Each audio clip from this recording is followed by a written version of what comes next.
You've tried it your way, but you're still in debt.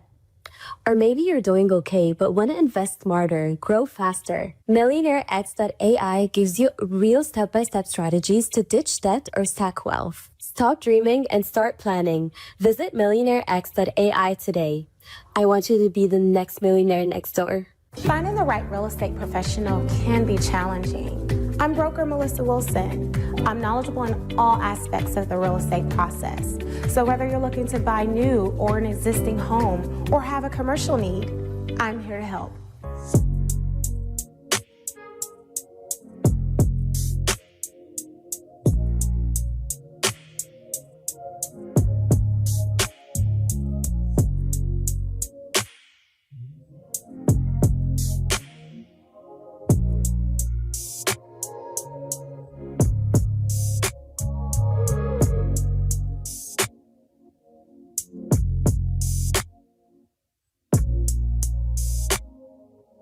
Let's stop acting like we don't see how this game is played. If you tired of folks throwing shade with a smile and keeping you boxed in with that slick behind-the-scenes racism, it's time to upgrade your survival skills. See, Phillip Scott dropped more than just knowledge. He handed you a playbook with passive-aggressive racism in the system of white supremacy. This ain't the in-your-face kind. This is that sneaky, office space, let me block your blessings type of racism that'll have you questioning your own reality. It's time to call it what it is and arm yourself with the facts. But baby, don't stop at just peeping the system. Break those mental chains too. That's why you need 7 steps to decolonize the mind. This is about freeing yourself up top, walking in confidence, and letting the world know your mind is not for rent, lease, or layaway. It's time to reclaim your power step by step. So don't just watch, take action. Click over to Amazon.com, type in passive-aggressive racism in the system of white supremacy and 7 steps to decolonize the mind, and secure both books for yourself, your crew, and anybody ready for that mental liberation.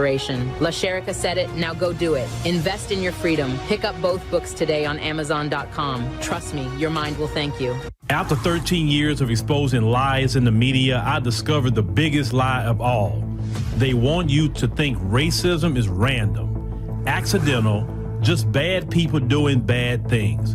But what if I told you anti-black racism was engineered, programmed like software, marketed like a product, and designed to survive across generations? That's exactly what I prove in my new book, Us versus the Machine, How Anti-Black Racism Was Programmed, Marketed, and Made to Survive. This isn't another book about what racism looks like. This is the blueprint of how it was built, who profits from it, and most importantly, how to dismantle it. I spent years connecting dots that they never wanted connected, following money trails they thought were buried, exposing the machine that runs on our oppression. Knowledge is power, but strategic knowledge is liberation. Get Us versus the Machine on Amazon today, because once you understand the system, you can beat the system. In H-Town, we want news that speaks truth, just like we do. ADNC keeps me informed and him inspired. We've been through too much to trust mainstream media. This feels like us. From the D to the diaspora, ADNC is how I stay woke. We binge ADNC like it's Netflix, but smarter. They speak on us, but never for us. ADNC does. No fluff, no filters, just the truth, daily. From Wall Street to 125th, we're watching our news. Download the African Diaspora News Channel app today to stay connected to the culture. All right, ladies and gentlemen, boys and girls, thank you for joining us on the stream this evening. We greatly appreciate it. Make sure you click that like button. That's free. That's easy. It's easy to do. Make sure you tell a friend. Share this to everybody. Share it on your social media. Tonight, we're going to be, addressing something. So should Black Americans, worry about ICE? Is that something we should be worried about? So we should be concerned about? There's a video that we want to kind of look at and review. I think it's a legitimate concern for some people, right? But we want to be, I guess, the voice of reason with some of this. So I appreciate everybody coming in. Make sure you download the African Diaspora News Channel app in the Google Play and Apple App Store. Join us monthly. Hey, we can get at least 10 people to join us monthly. Hey, that'll be a great thing. At least minimum monthly, or you can do yearly, annual, or you can do lifetime, So make sure that's the best way to support us. We're not, if you went on the Phillip Scott podcast last night, if you do, I hope you should be over there watching my podcast. That's all me over there, just me. And last night we talked about Pastor Marvin Winans last night. And he, wanted $2,000. And a woman to come up there and gave him, I think, a little over $1,200. And he was acting like Dr. Umar with that female that gave him $10. And, he said, next time make it 20. Well, he like, next time make it 2,000. So, make sure you come over to the podcast. And like I said, listen, we talk about $9.99 a month. We're not talking about $2,000. And if you do $9.99, I'm not going to tell you next time make it $19.99. We appreciate anything that we can get. Also, our people that support us on YouTube with the viewership, channel memberships. Now, the channel memberships is the place where you can guarantee to comment. If people start trolling too much, then we just cut the comments off and we just keep the members only. And then, hey, we know nobody going to troll that way, right? So we appreciate everybody that support us on members only, and also those of you who are watching us live, also on Facebook. I'm trying to. I will be starting to venture into TikTok. I mean, we got an African Diaspora News page on TikTok, but I gotta do my research on the platform a little more to get a proper strategy. So we're gonna be venturing over there because there's a demographic of people, a little younger demographic that we haven't touched, and this platform is going to be definitely. YouTube, you know how that is. So we're going to try to figure that thing out and try to grow our presence on TikTok. Even though I think our page had, 89,000, 80 some odd thousand, I think, followers on our TikTok. But, yeah, we're going to start venturing over there. I hope y'all enjoyed Sister Demetra's live stream today, Sister Emma's live stream. There's going to be more people coming up live streaming here, not just me. So that's a beautiful thing. It's beautiful because, when Phil's out of town or out the country, hey, y'all still getting lives. Hey, if Phil out of town, out of the country, somebody going to take over this slot, till I get back, So, hey, it's beautiful. It's beautiful, beautiful. You say turn ice in the water. Okay. So let's go ahead on and get started. Like I said, 'cause I don't want to take too much of your time. I don't want to take much more of your time.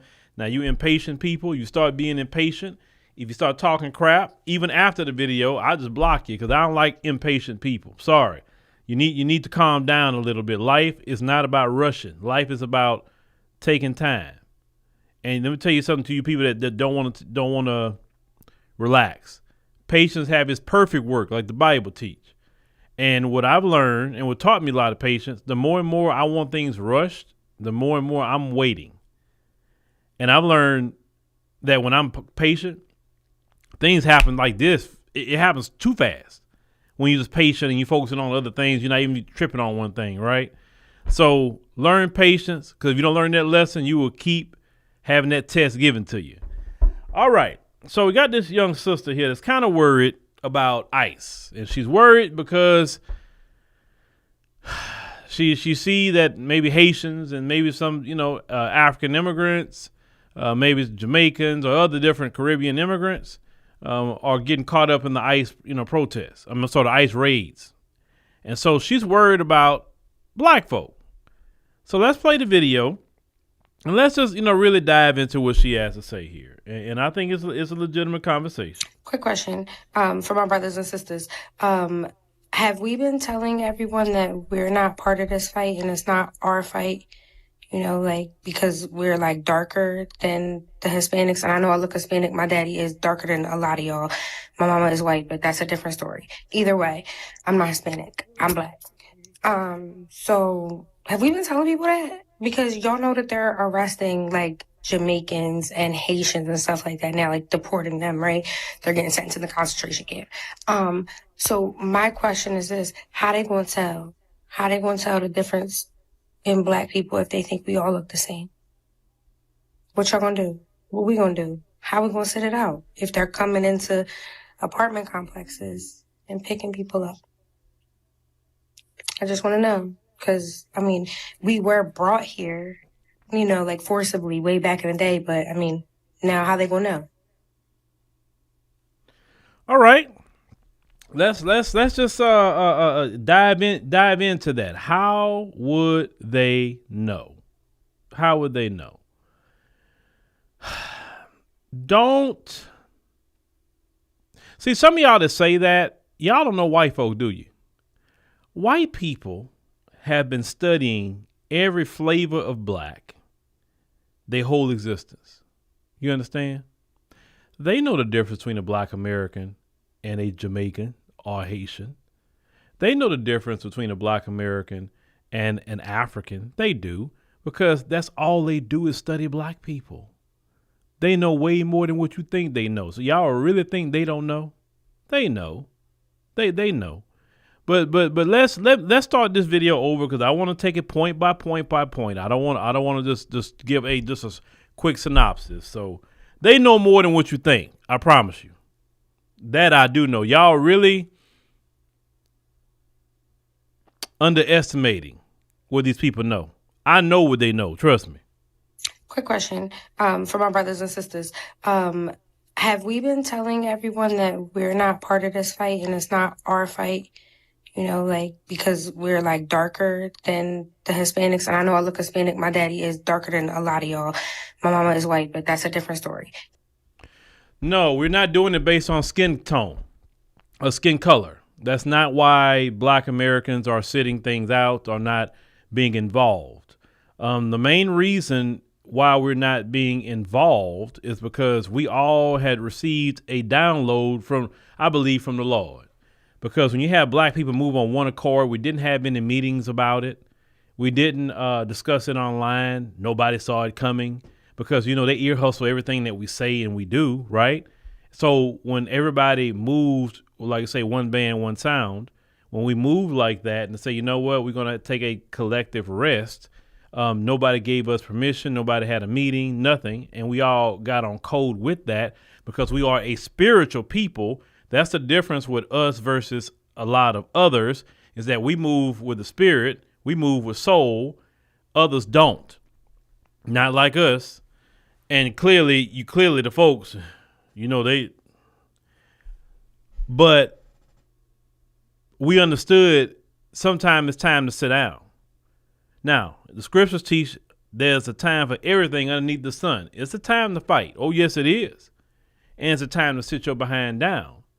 There is scriptures that teach that God has told his people many times, stay out my way. Watch me work. Don't you get involved with anything. What do you say with the death angel in Egypt? Go in your house and close that door and put that blood of the lamb over that door. And that death angel come by, he not going to even mess with you. He going to go on by his business. Anybody else is on and popping. But God says stay in your house. That was not only to protect his people from the death angel, but sometimes you just need some God-given rest. Black people die too soon.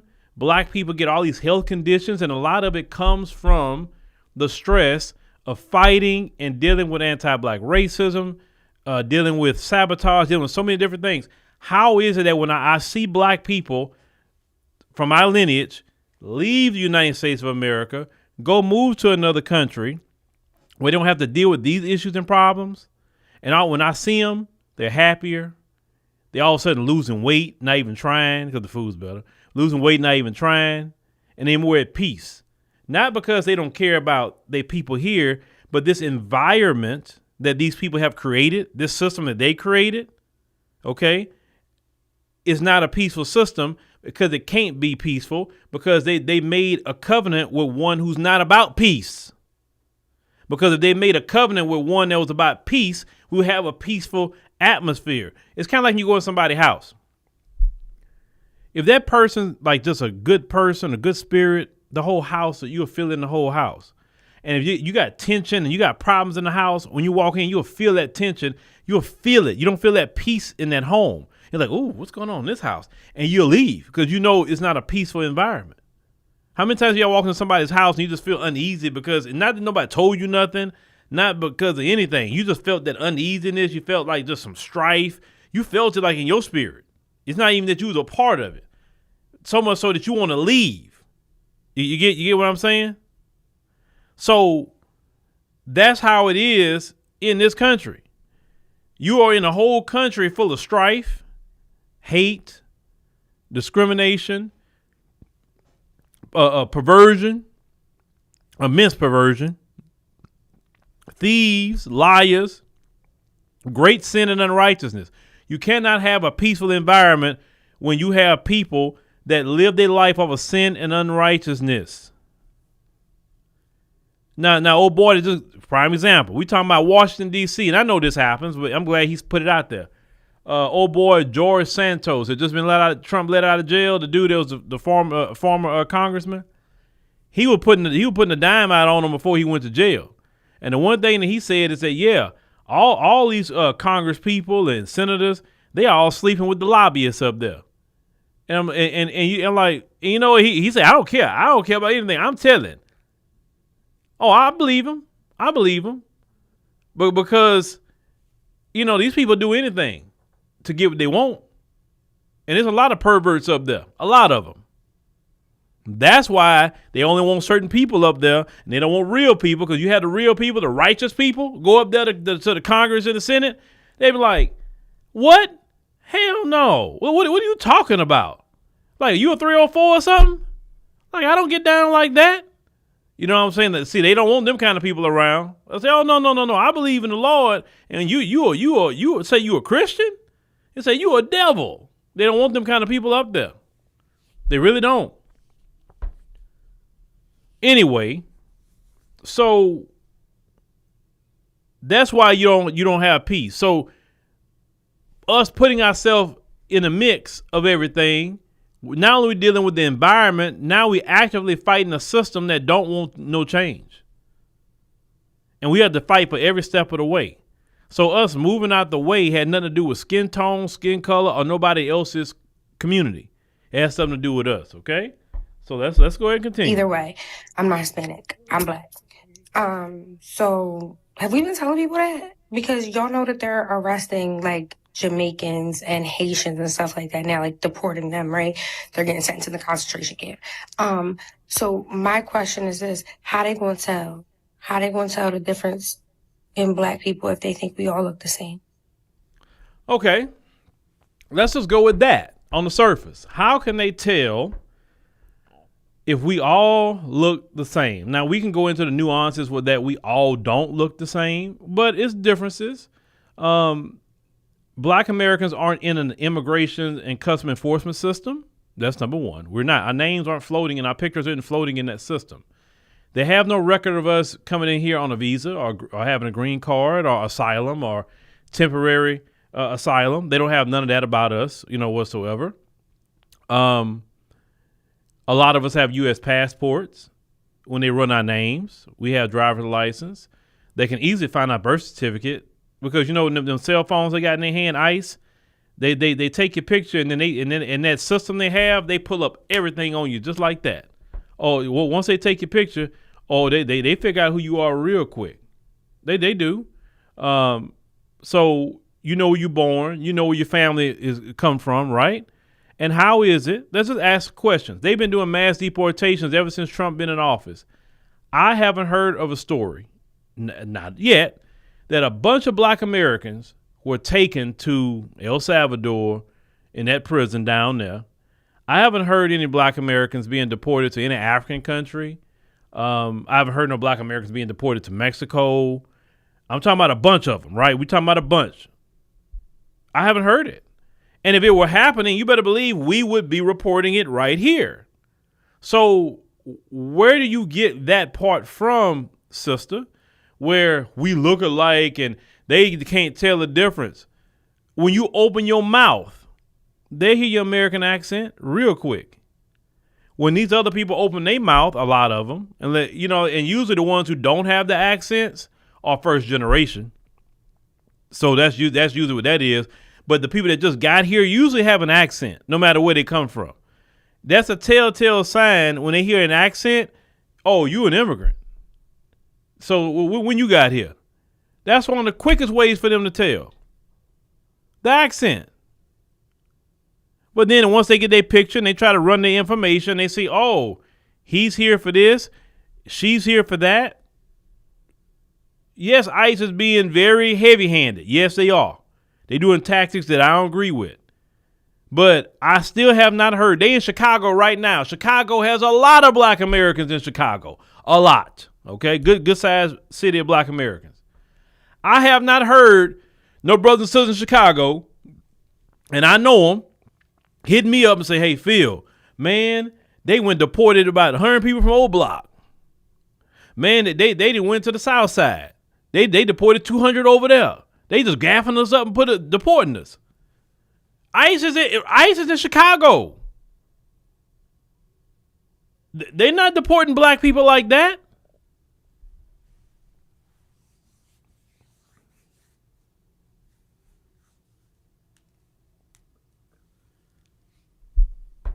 And since we haven't been getting these mass reports about black people being deported, then so why are you saying that? Like they don't know the difference. They know.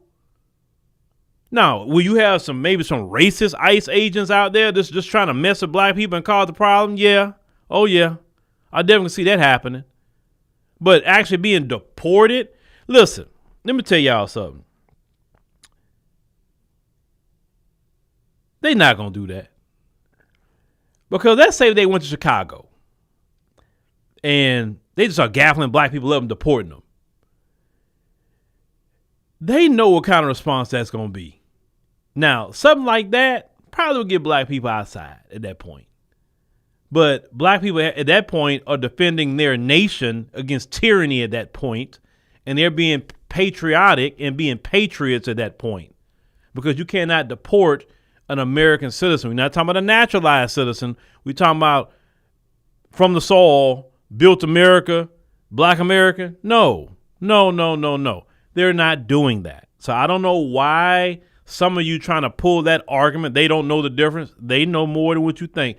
If they can't tell the difference between a black American and an African, what kind of CIA will we have if they can't tell the difference?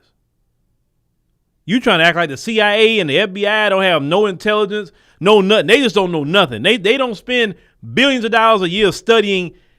They are so sophisticated. They got every let me find that CIA website. Hold on. Cause y'all think these people don't know nothing. And let me see. Hold on. Let me see. Hold on. If I can find that website. Okay, is this it? CIA.gov. Here we go. Let's see here. Hold on. Let me go to Africa. Give me a second. Okay, let me go back up. So now this is called the World Fact Book that I'm looking at, right? Let me go down. These people study these people, okay? Now, on the World Fact Book on CIA.gov, okay? This is the United States Central Intelligence Agency, okay? This is their website. Let's go to a country. Let's go to Ethiopia. We went there, okay? So they last updated this September 17th, 2025, during the Trump administration, okay? So they got photos of Ethiopia, the country flag, the country maps, special country projects. So let's look at the country fact sheet. Let's look at that. They got the background. It's a unique among African countries. The ancient Ethiopian monarchy maintained its freedom from colonial rule, with the exception of a short-lived Italian occupation from 1936 to 1941. In recent years, Ethiopia has experienced periods of ethnic-based violence. They break down their climate, their natural resources, small reserves of gold, platinum, copper, potash, natural gas, and hydropower, the water. They got the people, the population, the ethnic groups. They break it all down. The Oromo, the Amhara, Somali, Tigray. Shout out to the people in Tigray. Sidama. They break it all down. They break down their languages. How much percent speak what language? Okay. They break down their religions. look, the majority is Ethiopian Orthodox, which is true. Then you got Muslim. It is the two biggest religions over there in Ethiopia. Protestant, Catholic's very small, traditional. Okay. They talking about the population growth rate. Estimate was 2.37%. They got the government type, the capital, the executive branch. They break it all down to their economy, their GDP. They have this stuff for every single country in the world. They know the difference with a freaking Ethiopian versus a black American. Okay? Stop lying to yourself that these people don't study everybody. And they have it on every country. So I'm just picking Ethiopia. How much of their imports is estimated. They exports coffee, garments, dried legumes, cut flowers, and oil seeds. They import partners, China, Djibouti, India, Kuwait. They break all this down. And like I said, it was last updated September 17, 2025. Okay, let's go to another African country that we've been to. Let's see here. Let's see where we at. South Africa. All right. So let's look at the fact sheet.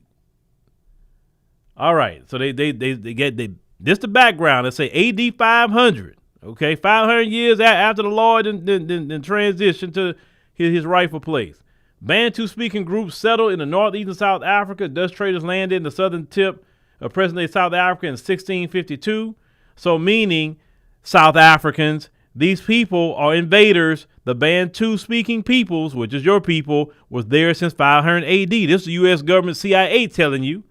They say the British seized the Cape of Good Hope, which I've been there, area in 1806. British and Afrikaner ruled jointly from 1910 to 1961 in the Union of South Africa. The African National Congress, led by the opposition to apartheid, the first multiracial elections in 1994 followed the end of apartheid. And of course, they got the same thing about their climate. This is all the natural resources in South Africa: gold, chromium, antimony, coal, iron ore, manganese, nickel, phosphates, tin, rare earth elements, uranium. Uranium is one of the core components of nuclear weapons, and they have it as a natural resource. African countries have a lot of uranium, but they don't have a nuclear weapon. Gem diamonds, platinum, copper, vanadium, let's say salt, and natural gas. This is what South Africa has, okay? Same thing. The people, they broke it down by the ethnic groups. Black folks are the majority. Then you got colored after them, white, and then Indian, etc. Then they break down the different language.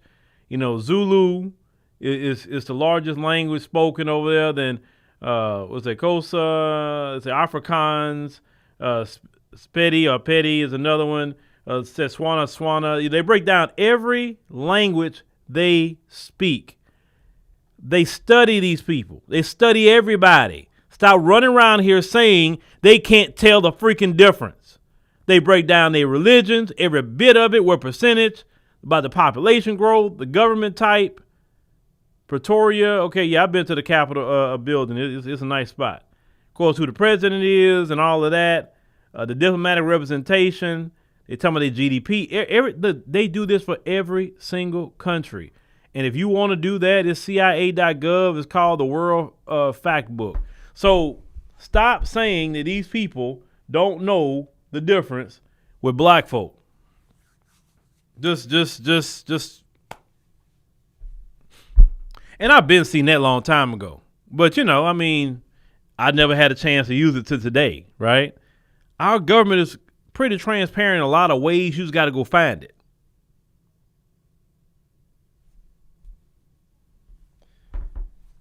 And you're right. The CIA is in those countries. That's why they know so much.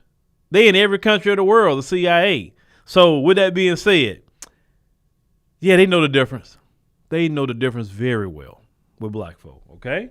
So please, after tonight, when somebody tell you they don't know the difference, you say, they got a whole thing with the CIA called the World Fact Book. They know everything about everybody. They know the difference. They're lying to you if they say they don't. Well, let me go on and get back here. What y'all gonna do? What we gonna do? How we gonna set it out if they're coming into apartment complexes and picking people up? I just want to know. Because, I mean, we were brought here, you know, like forcibly way back in the day. But, I mean, now how they gonna know? Well, we were brought here stuff, I don't even get into that because we are the foundation of this country. And that's really null and void when we're talking about that kind of conversation. We are the architects of this country. Your boy Trump, even though black Americans built the White House, he's tearing part of it down. Have you heard about that? He's tearing part of it down to build his ballroom. Yeah, your boy Trump tearing the East Wing down of the White House so he can build a grand ballroom and they say he's spending $250 million of private money, not government money, to do this. He didn't ask nobody. He didn't do anything. Trump just tearing down the East Wing. And oh, you should have seen them, y'all. You should have seen them. Oh, Hillary Clinton and all of them so mad. Look, he's tearing the people's house down. And you know me, I'm going to make my comment. I said, Democrats are mad about that. But here's the thing. Maybe if the Democrats would have gave us our reparations, Trump wouldn't be in the White House right now to tear down anything. So Democrats, it's your fault why he's tearing it down. Because you sat there and made sure to disrespect black Americans and say, I'm not giving y'all nothing. I'm not only going to do something for black people. No. You understand what I'm saying? Hold on. So I'm not going to sit here and say I'm going to do something that's only going to benefit black people. No. That's y'all whole mantra. At least I respect Kamala Harris for saying it. I respect her for saying it. So that's why Trump tearing the White House down. The East Wing, at least. He didn't put gold all over the place in the White House. He's treating the White House like his personal house. And I can care less. What's happening in that White House is actually benefiting black folk. Well, I'm going to cry about it. What he doing? If he tear the whole thing up, don't bother me. What thing has been signed that benefits black folks in that White House? I'm worrying about my own house. I'm pretty sure most black Americans are worrying about their own house, right?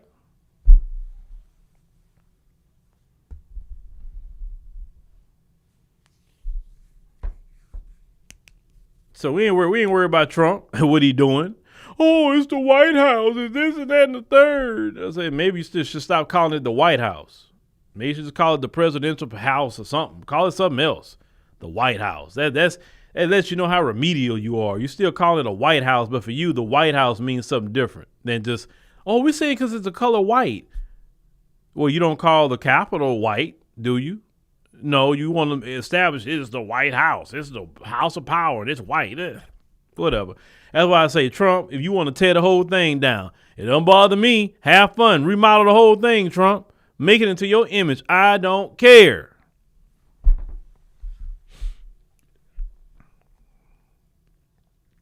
You say the White House looking like the inside of the Kremlin. Y'all didn't see that picture? Let me see if I can pull that up for y'all. I don't know. Some people didn't see what he doing out here. Give me a second. Let me see if I can pull that up. All right. Let's see. Notifications. Let me see. Give me a second.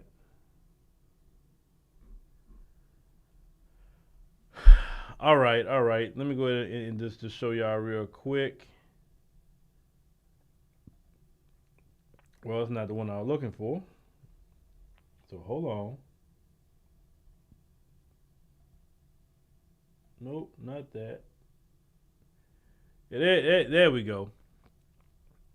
All right. So this what your boy Trump was doing over here. Let's see if I can see exactly what y'all looking at. So your boy Trump, he tearing the White House up, y'all. He tearing it up. He is tearing it up. Lord Jesus. Trump done got a big hole over here. Boy, I tell you. He acting like he on them home remodel shows, and he just doing his thing. So there you go, y'all. So I made my comment. The one brother say, yeah, tell him. So Democrats, yeah, I don't care about what y'all got going on at this point. give black people their reparations, and you won't have some of these issues and problems. Now, let's get to something else I want to get into. Now that we have talked about and established that. Y'all like what y'all president is doing? How he remodeling the East Wing? Yeah, y'all didn't know your president was doing that? Boy, like I say, they hot. Oh, Gavin Newsom's hot. Oh, they are so hot about what Trump is doing. I love it. Trump, tear the whole thing down, Trump. Make it whatever, how you want to do it. You like what Trump is doing? See, he's a Trump supporter. Oh, God. I'm laughing now. Oh, God. People are so interesting. Oh, they're interesting. Yes, I'm going to support Trump tearing down the system. Yeah, I'm going to support Trump doing that. I am. Because the system that's intact harmed my people for hundreds and hundreds of years. So maybe if Trump tear it all down, maybe something could become better in its place. Because the status quo, Joe Biden, when he got in office, he said, I'm putting everything back to the status quo. Where was black people in that status quo with Joe Biden? He came in immediately and told us, well, y'all got to work with the Hispanics because there's more of them here than y'all. That's what Joe Biden said. Immediately told us, y'all Negroes going to be at the bottom. Don't come up here asking me nothing. Then we seen Biden and Kamala up there with the Asian hate crime bill. That's this system intact. The status quo. We at the bottom. We get nothing. And when the status quo is intact, at least when Democrats in office, they give all our money to immigrants. Why wouldn't you come to this country if you're an immigrant? You hit the lottery. Yeah, I would come too if I was an immigrant under Biden. Yeah, I would come. All that free money. So if he want to disrupt everything, tear it all apart, okay. Now, speaking about disruption, I don't know if this is going to happen or not, but this one sister's giving a warning about some of this stuff. Let me play this because I want to get to this too. Let me play it. Hold on. Let me get back up here. All right, where we at? Yeah, hold on. Check this out. Do not engage. Look, this is about to sound like some conspiracy. The SNAP benefits. Hear me out, y'all. Hear me out. Hear me. From a spiritual perspective, energy siphoning. When people are at their lowest, you take the basics of their needs. Number two, what have they been doing? Sending out the people, right? That's going to give them even more reason to send the people out. If people go on a rampage in some parts of the country, they likely will. But I'm telling you, especially my people, my black people, the last thing we need is for more of us to be round up like some fucking cattle on a farm. Okay? There's a few ways, I'm sure, in townships that we can all donate, okay? So that people do not have to go out and riot and loot these stores. It is not worth the freedom that you currently have. It ain't worth it. They're banking on people to go out there and act a fucking fool so they can send them troops out. You hear what I'm saying to you? Please do not engage. And I myself plan to donate as much as I can monetarily and canned foods and other types of things in my local township. I have already made my mind up about it. Do not engage, y'all. Do not. We're going to have to come together in our local communities and do what needs to be done and stop sitting online and just talking about this and really be about this. Now's the time, y'all. All right. So I was out early this morning. I was having a conversation with the uncles early this morning. And we got this same conversation about the food stamp deal, right? And, they were telling me just how life was even before they had access to any kind of food stamp. And they told me what happened after access to food stamps happened in the black community.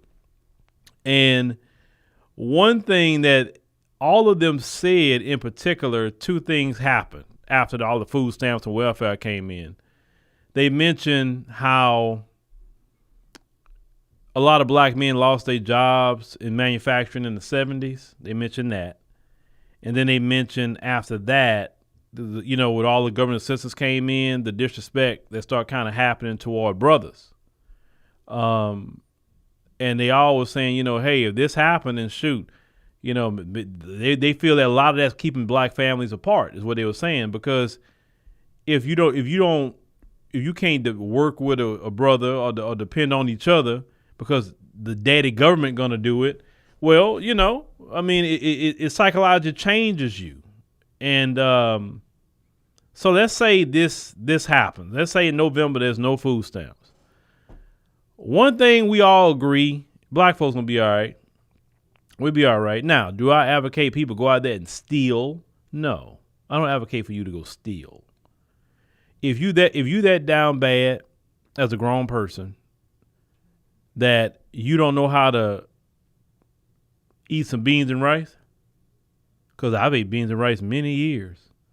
Matter of fact, I got reserved beans and rice that I keep just in case something happened. I didn't stock that years ago. Things like beans and rice and other things that I need to stock up on, I got it. Right? Because one thing about beans and rice, like my grandma used to say, that's food that stick to your ribs. Some of the food that some people buying with that food stamp, you want to get mad at Robert Kennedy talking about he can't be telling us we can't buy soda, can't buy this and that and the third. I'm like, you can buy whatever you want out of your pocket. But if it's a taxpayer, there needs to be, they have a right to tell you because it's their program. Nobody tells me what food to buy. I buy whatever I want. Why? Because I buy it myself. But let's say that happens. Okay, let the folks crash out. Let the folks cause the issue and problem. Let the folks be over there stealing. We don't need to engage in that. We don't need to engage in it. You have to look at what you got. Listen, one point in time in my life, especially when me and my wife first got together, and I was working a lot, but hey, we had to, I was paying $high child support at that time too. Whew, I was paying $high child support, but we didn't want for anything, but we just knew that in order for us to get to certain levels, we had to do certain things, and me and my wife grew up on hard times. Both of us. We both know how to eat beans and rice and soups and all kind of things that we have ever eaten, right? We know how to get a 10-pound bag of chicken and know how to stretch that. And you know what I'm saying? In my grandmother's house, all my grandmothers, nobody starved. And they were not rich. Nobody starved. The problem with a lot of you today is that you got away from cooking the meals that stick to your ribs. And the reason why you eat the meals that stick to your ribs, because we don't have money to be eating food that's like junk food, especially. Eating junk food, that you're hungry in 20 minutes. Now you're eating something again. So some people say, what about the kids? What about this and that and the third? Let me tell you something. I mean, the first time I went to the African continent and I saw poor people, especially women. And I'm like, the government don't help them. There's like nothing like kind of like a food stamp. Like, no. I say, well, what about the children with milk or this and that? Like, no. It's like, if a woman have a baby, she had that baby. She on her own. She better go holler at that man. The government's not doing nothing for you. The government not giving you food. The government not doing a thing for you. You on your own. And at that moment, I'm like, wow. I say, we are really spoiled in America. We are really spoiled. Very spoiled. Section 8, that's a luxury. People don't realize our poverty is luxury. Seriously. You can go to the government and say, well, I don't make a certain amount of money, so can you pay for the majority of my rent? That's a luxury that most people throughout the world don't have. Poor people. And like I say, America's poor is not their poor by a long shot. Our poor, our homeless is walking around with cell phones. Their homeless not walking around with cell phones, but ours is. They got the internet, they doing TikTok, and they homeless. I'm just telling you what I've seen with my own two eyes. Our quote unquote ghettos is considered luxury compared to slums I've seen. And like when you never seen nothing like that before, like me the first, it was a lot for me to take in. I'm like, oh wow, I just never seen that kind of poverty before. I've never seen it. There's nothing against those brothers and sisters, because that could, it could be any of us. But even our ghettos are considered luxury. We got running water, lights, we got services, we got all kind of things in the quote unquote ghetto, and everybody got a cell phone.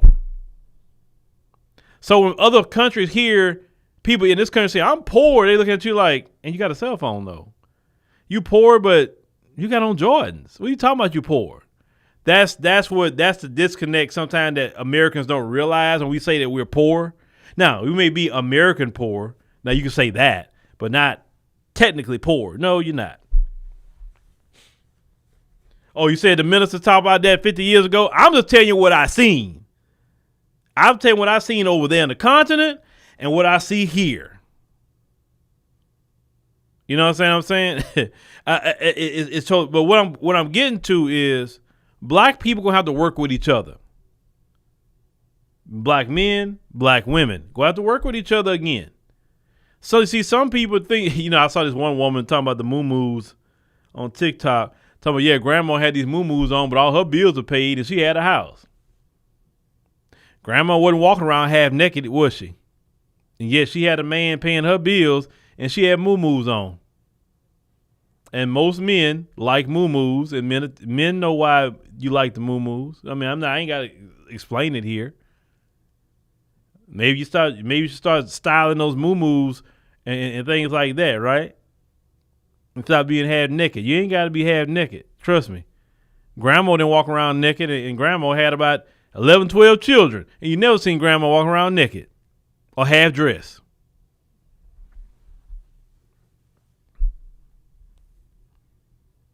And y'all know that.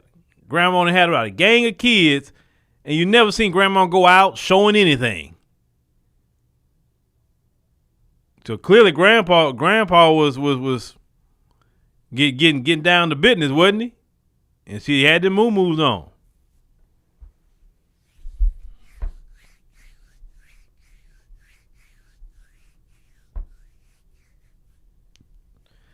You say, what is up? What's going on with Christians being killed in Nigeria?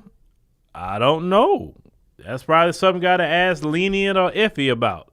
I don't know. That's not my area to cover anymore.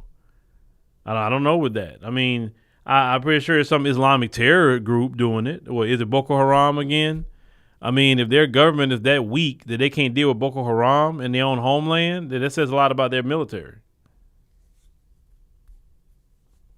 You say your grandma had 9 children and 18 grandchildren before she passed? Yeah, they say grandma had her own chicken coop. Yep. And fought the city to keep it. Yeah, grandma had chickens. Grandma grew food. Grandpa grew, definitely my grandparents grew they were big on okra, watermelon, onion, and jalapeno peppers. And they sent me to do it. They say, hey, Miss Rose, here, take these 2 bags of okra to Miss Rose, and she's gonna give you 2 bags of figs from her tree. I used to go do it. Hey, go to Miss B house. Here, take this watermelon over here to Miss B, and she gonna go down there and give you some of these eggs because you got that chicken down there. Cause my grandpa grew them big watermelon. I mean, them watermelon was about red as this thing here. I mean, blood red. Blood red. These watermelon today aren't blood red like that. I'm like, y'all are messing up. Like, it don't supposed to be pink. It's supposed to be blood red in them watermelon. And they supposed to be sweet. My grandfather did all that on his own. He didn't even have a tiller. He did it all with a shovel. And that's how black people did things because, okay, we don't have cash, but we got a barter system. Hey, you got okra, you got figs, hey, you got eggs. Hey, that's how black people moved. You got pecans. Hey, my grandma liked pecans. Oh, you got pecans? Hey, well, you want some of these, bag of onions or something? Hey, give me some pecans. Cause my grandma used to like the pecans sometimes just to eat them by themselves. She had the pliers and crack the pecans. She'd be sitting there eating pecans like that, just cracking them or whatever. She didn't want no pecans from the store. She wanted from the tree Well, she can crack it herself. Or she'll make that pecan candy. Oh, I love that pecan candy my grandma would make. Oh, my God. Oh, my God. And it would have fresh pecans in it. Not from the store, from the tree. That she sat there and cracked all them pecans herself with them pliers so she can make that pecan candy. Nah. All my brothers and sisters from Louisiana and transplants from Louisiana to the section of Texas where I'm from, Port Arthur, you know about that pecan candy. You know, boudin and all the things that we used to eat growing up. Gotta have your boudin. Dirty rice. Oh, man, I remember my grandmother's friend, Miss Irene. Oh, boy, she made the best dirty rice. And now Miss Irene, one thing I never understood about her, I used to see, like, I tell my grandma, like, Mimi, why Miss Irene got a mustache? I'm like, boy, stay in the child's place. I'm like, okay. You know, but I be like, but man, look, Miss Irene was nice. She had a mustache, but she was nice. And she cooked the best dirty rice ever. I used to say, hey, Miss Irene, who is that Miss Irene dirty rice? I'm like, oh, I got to get it. My grandmother, she make dirty rice, but Miss Irene, nah, she was like top level with it. So, yeah. So, oh boy, I remember them days, boy. Them days are gone, y'all. Where you can just go sit up at the auntie's house. You gonna sit up at your great grandma's house and just go sit down and eat. If you are hungry, hey, Mama Frida, like well, you look at you like, when last time you ate? Oh no, that's too long. Sit down, hold on. And they get up out their chair to go cook something for you. Even if they just, that generation right there of sisters, you can't beat them. Cannot beat them. And I haven't seen it since. I'm just be honest with you. That generation right there. It's like they just knew what to tell you. It's like everything. Even the my grandpas and stuff like that. Sometimes one-liners what they'll tell you. It wouldn't even get into all that. You know, I can imagine my grandpa hearing somebody today talking about, well, you know, you got to have emotional intelligence. And my grandpa would be like, what are you talking about? I can hear right now. What are you talking about? Emotional intelligence? Like, where you get that from? Them white folk? I mean, the first thing they'll say you get that from them white folk. We don't talk like that.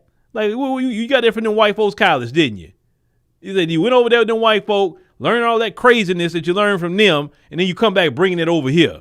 And that's what's wrong with you cheering now. You learn all that mess from them white folk, and then now you got all that mess in your head, and you wonder why you can't function. You ain't them. You're black. You ain't gonna ever live like them. It don't matter what they tell you. It don't matter what they teach you over there. You're black, and that's what you're gonna be. And the quicker you understand that, the better. I can hear him laughing. Did you hear this girl over here talking about some emotional intelligence? They all start laughing at you. And they'll be teasing you all day. All right, emotional intelligence. All right. Well, emotional intelligence, can you go ahead and hand me that plate over there? You know, your grandma got?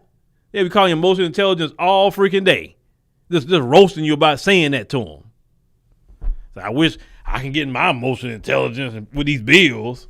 I wish I can get my emotional intelligence at this job I got to go to for 12 hours. So, boy, they would be going in on you for saying that. Yeah, well, you're right. And stand right there in your eye and say it. Yeah, while they roasting you the whole time. That's why y'all glad that generation not around no more. Boy, y'all would be saying that mess y'all say all the time.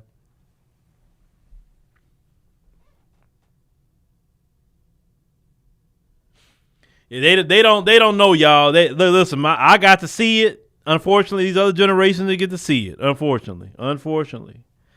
But with that being said, y'all, thank y'all for coming on the stream tonight. Greatly appreciate it. Make sure you click the subscribe button. Make sure you click the like button. Make sure you head over there to Afro Wire to check out LaSherica, what she got going on tonight. Thank y'all for listening. We'll catch y'all on the next one.